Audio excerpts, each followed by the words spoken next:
riding guide up there. Come right on board. A couple of rules while we're out there. First and foremost, please remain seated at all times. Also keep your arms and hands inside the vehicle, out of 20 bushes. Do remember to keep both mouth and nose covered at all times. Thank you. Alright, as we say in Harambe, Twende, let's go. Now, if you're going to take pictures, you might want to set your cameras to a sport or an action mode. Some of the animals are going to move around. We are definitely going to be moving. My name is Louis. I'll be your safari guide as we head out into the Harambe Wildlife Reserve. Now, while we're out there, I'm going to ask, please do not call out, whistle, or try to attract the animals to the truck in any way. That's for their safety as well as ours. Conversations and comments are fine, just please keep them at a minimum and at a volume that doesn't alarm the animals or disrupt the guests around you. And once again, Twende, let's go.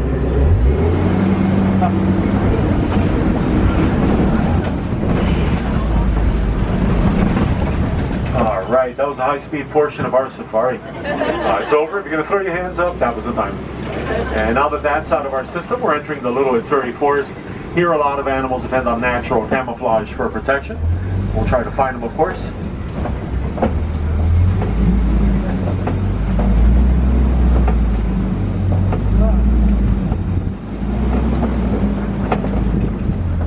On either side of our path are bongos, reddish brown.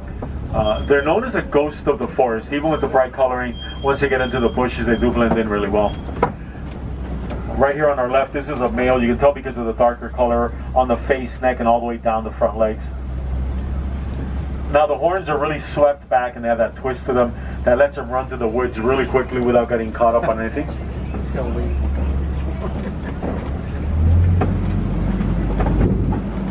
Just above here on the right side, there's some greater kudu heading that way. We'll see if we can catch them on the other side. Right in front of us, across the water, on the other side of the rocks and the tree, there is a black rhino there. Black rhinos average about 3,000 pounds fully grown. They're very endangered animals. There's only about 5,000 left in the entire world. Now the horns on rhinos are not actual horns. They're not attached to their skulls. They're made of keratin, like our hair and fingernails, instead of bone. Those horns are the reason they're hunted. Now we support several groups that are working really hard to educate people about not using rhino horn products. So this is cool. When you see people standing next to the animals, it gives you a better idea of how big they are. These are very, very large animals. The beige ones are called greater kudu. They're the second tallest antelope on the reserve. And those are females. Now we know that because they don't have any horns. Only the male kudus have horns.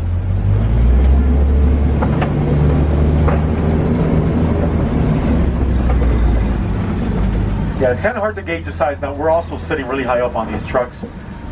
I've been down there in one of those little trucks, and gives you a whole different perspective on these guys.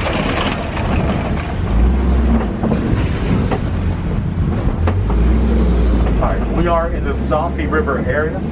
Rivers and watering holes are really important to the animals. And we're going to be looking for hippos. The hippopotamus is one of the largest, and they're one of the most dangerous animals in Africa. Full-grown males can weigh around 5,000 pounds on average. They spend most of their time in the water. They can actually hold their breath for about 5 to 8 minutes down there. They're very territorial. That drives a lot of their aggression.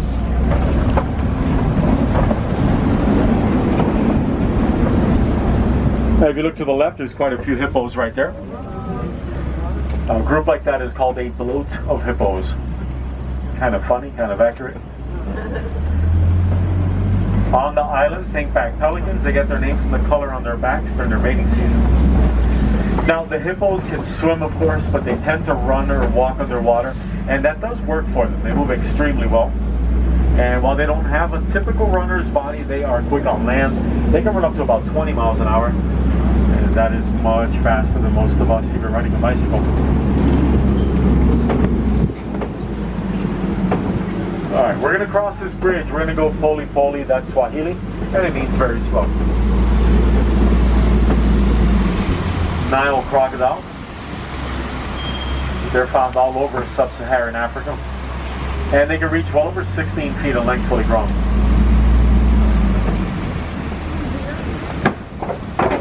In the wild, they live around 40 years. In captivity, about twice that long.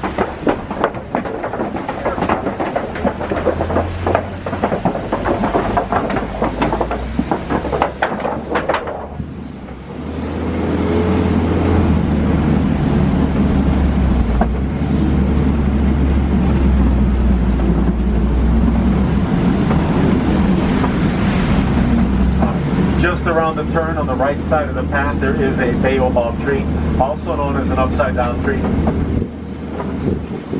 If you look at the branches, you'll see they look a lot like tree roots, giving it that name. And we're heading into the savannah.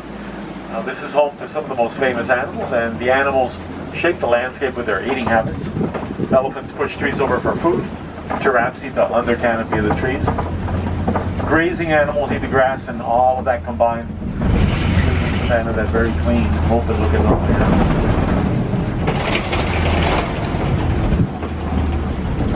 If you look at the under canopy of the trees out there, almost a straight line all the way across, that's as high up as the giraffes can reach in their mouth. Those trees are delicious to them, so they eat everything within their reach.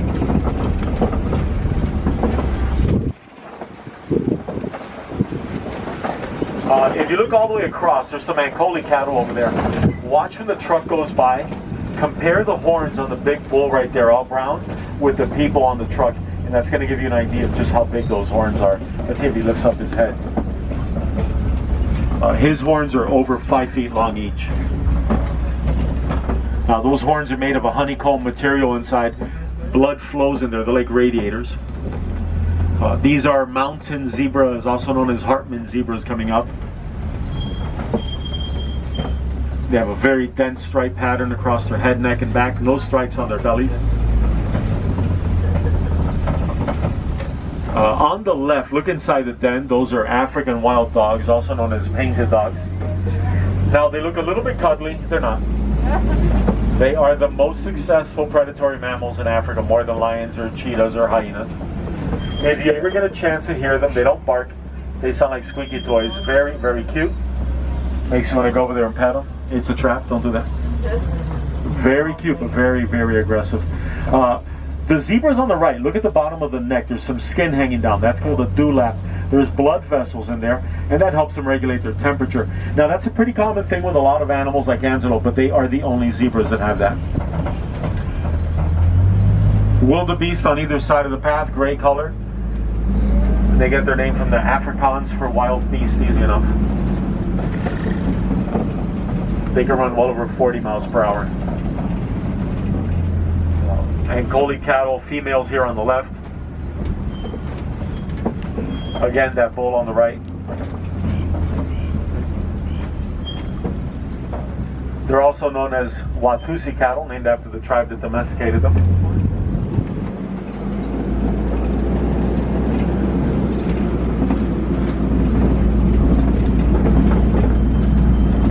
Termite mounds all around. They bake in the hot sun all day, get hard as concrete. When they wear down like the one on the right, animals like the dogs or antelope will climb up there, and it gives them a great view of the savannah.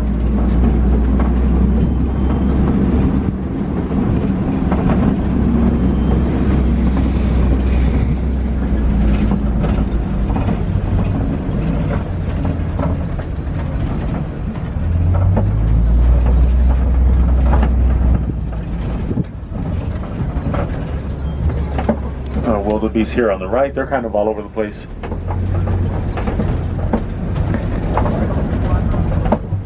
Oh, they do all the time. Oh yeah. Hey guys, do me a favor, please, mouth and nose covered. Thank you.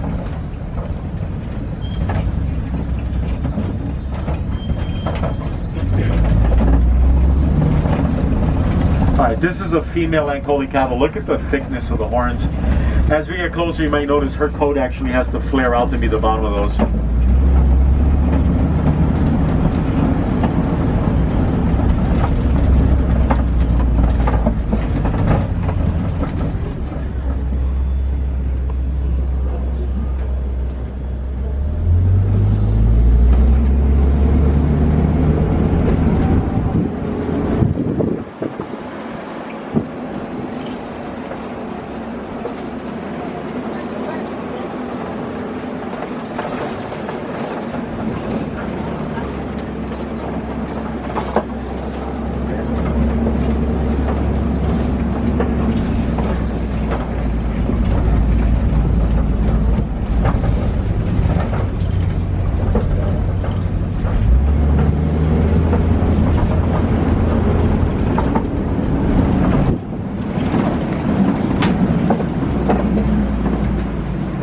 Okay, really cool. There's a bull elephant right here on our right side. Now, elephants are the largest land animals. Full-grown males average around 12,000 pounds. They'll eat about 300 to 500 pounds of food a day. From this angle, this guy looks way smaller than he is. If he was standing next to our truck, he is about 3 feet taller than the canopy above you. And he's about the same width as a truck.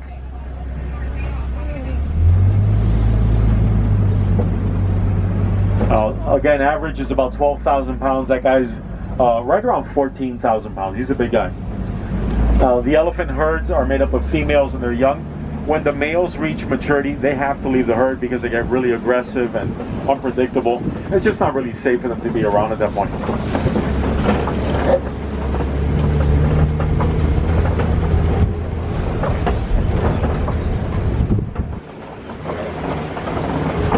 We're going to cross another bridge. Once again, we're going to go very slow or fully. As you can see, the bridge doesn't look great, and it really doesn't feel that good either, but it does hold up just fine most of the time.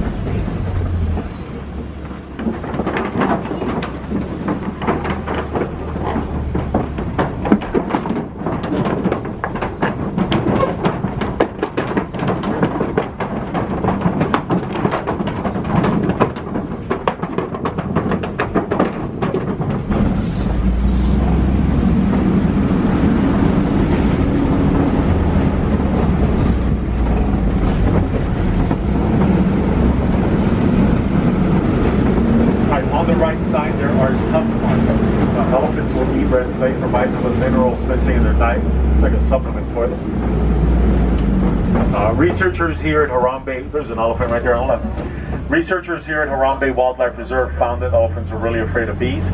So they developed beehive fences for use around farms. When the elephants bump the fence, the bees come out buzzing. The sound scares the elephants away, and we avoid a conflict between them and the farmers, and it's always a good thing. Most elephants are going to be covered in dirt. They spray that on. It's like natural sunscreen for them. The skin looks tough, but it is pretty sensitive to the sun. You'll see them flap their ears. They have a lot of blood vessels in their ears. When they flap them, the air is circulating, cools that blood down, and that cools down their body temperature.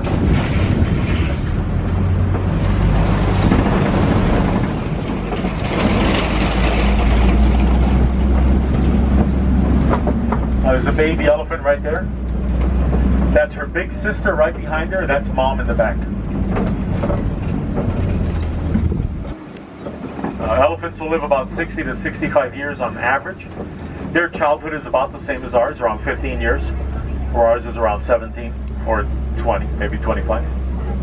Depends. That little one is about, let's see, she turned 4 in December. She's the baby of the herd though.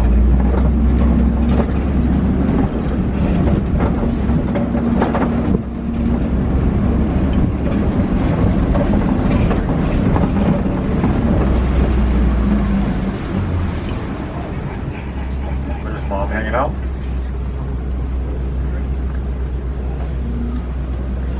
Now she looks pretty big. If she was standing next to that bull elephant we saw before, he makes her look very, very small. Greater flamingos are the largest and the lightest in color of the flamingos. They get their color from the brine shrimp that they eat, which is really high in carotene. A group of them is called the flamboyants. Now, there's a couple of them out there with darker feathers and darker legs. Those are babies. As they get older, they're going to eat more of the shrimp, and they're going to develop more of the pink color. You see one of them walking across the back of the island right now.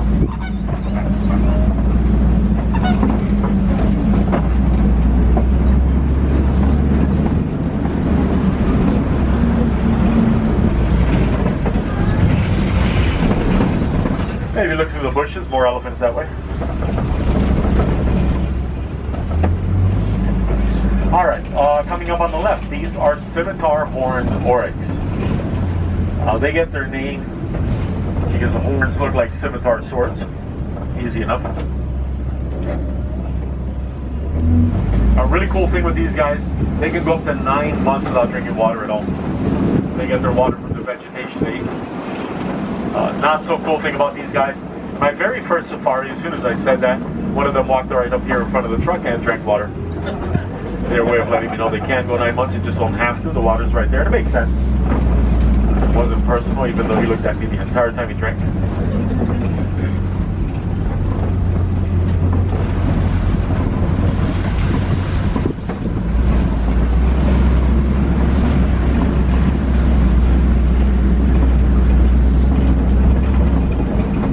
Look to the left, there's a cheetah laying there. Cheetahs are the fastest land mammals. They run well over 60 miles per hour. The teardrop looking marks under their eyes help them with the glare from the sun, and they're one of the few big cats that hunt during the daytime, so it's really helpful. Very long, thick tail. That tail's like a rudder. It stabilizes them when they're running really fast, helps them make better turns.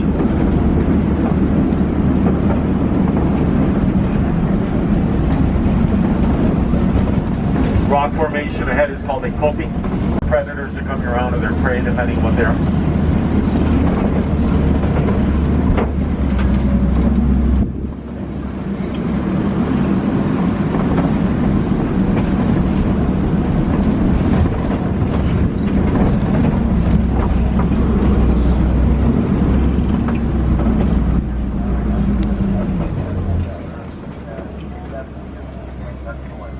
Alright, so we're going to hold here for a moment. Just heard on the radio there's actually an animal blocking the truck up ahead. Right in front of us, right to the right of that truck up there, that guy right there by the boulders, that's called a water buck. They have very long hair. They secrete this oily substance that makes... Oh, there's another one coming down from the left. They secrete this oily substance that makes them water repellent. It helps them swim really well, and that's their defensive mechanism. When predators go after them, they jump in the water and they swim away. Lions are one of the few big cats that hunt as a group or a pride. Females do the majority of the hunting. It takes a lot of energy, and they'll rest or sleep about 20 hours a day. They're nocturnal, so at this time of day, that's kind of what they do. Oh, he's getting up.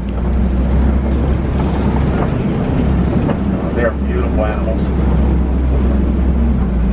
There's a female down at the bottom coming up now. We might hear them. Let's see. It's a really cool thing, and we'll keep our ears out for it. That does make for a great picture. He's marking his territory right now. If you're going to post any of that on social media, hashtag best safari driver ever, it's an option. I'm not going to remind you that my name is Louis. That's tacky. I won't do that. Alright, we're going to keep an ear out because he kind of had that look. He might roar. So if he does, I'll definitely stop and point it out.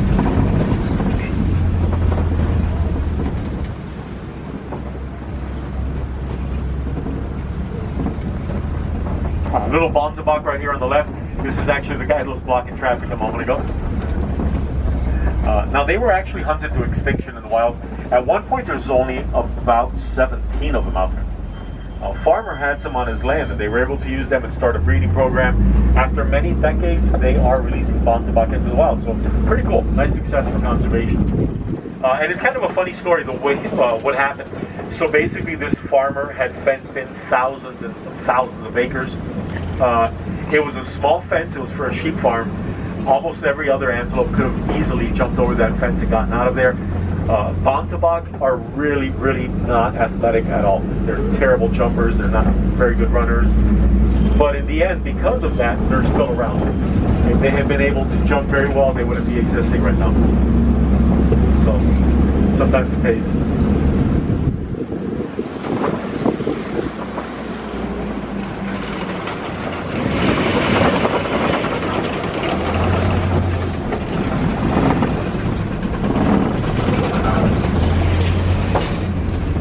Right in front of the warden's post, that yellow box there, that is a beehive fence, like I mentioned with the elephants. And it's just a beehive hanging on cables. Now, the cool thing is, you don't have to worry about technology failing or a power outage. It's a beehive. If something bumps it, the bees come out buzzing. It's what they do, so you don't have to worry about it. Pretty much always works. Let's see, cool thing with the lions. So I mentioned them roaring. If you've ever heard lions roaring on TV or in the movies, especially the beginning of a movie, what you're hearing almost every time is actually a tiger. They use a tiger's roar. They dub that over the lions. Now, Hollywood decided way back in the beginning that sounded a lot cooler, and that's pretty much what they've been using ever since. Now, if you get a chance to hear a lion roaring, It is going to sound a lot more like a long cough or a long throat clearing. It's still pretty cool, but it does sound different from what you might be used to. And again, if it happens while we're still on the truck, I'll definitely point it out. And with that, we are at the outskirts of Harambe Village. That does mean our safari is coming to an end. If you're interested in helping protect wild animals, you can reach out to any of the conservation associations out there, including our own. And you can make donations, but really anything you can do to raise awareness is going to be helpful. And that could be as simple as sharing photographs or videos of things. Having a conversation, talking about some of the issues facing the animals, all of that stuff really does help. Here in Harambe, we don't like to say goodbye to the permanent. Instead, we say Kwaherini. Kwaherini means to go well. And I really hope you guys go well and have a great rest of your evening. Before you leave the truck, check your seats, check your rows, especially that little cap right behind the seat. Just make sure you haven't dropped anything along the way. It is really easy to do that with all the bumping around.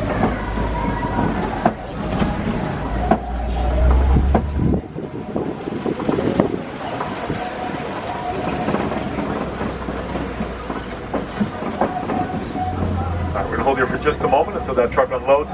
When you get off at the exit, you're going to go up that ramp. At the very top, if you have a stroller, it should be parked right there. If not, you're going to make that left, go across the covered bridge, and that'll take you right back out to the village.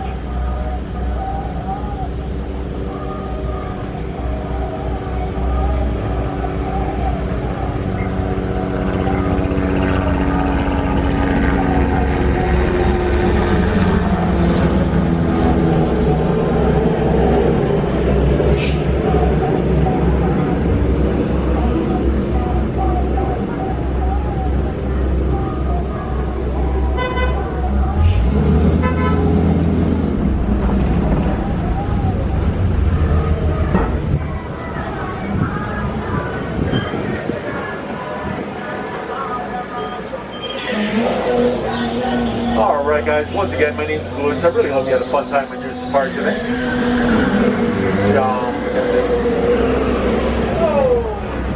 On the right side, watch your arms, hands, legs, and feet. Doors going to slide open. Watch your step down, and Kwaherini, guys. Have a great day out there.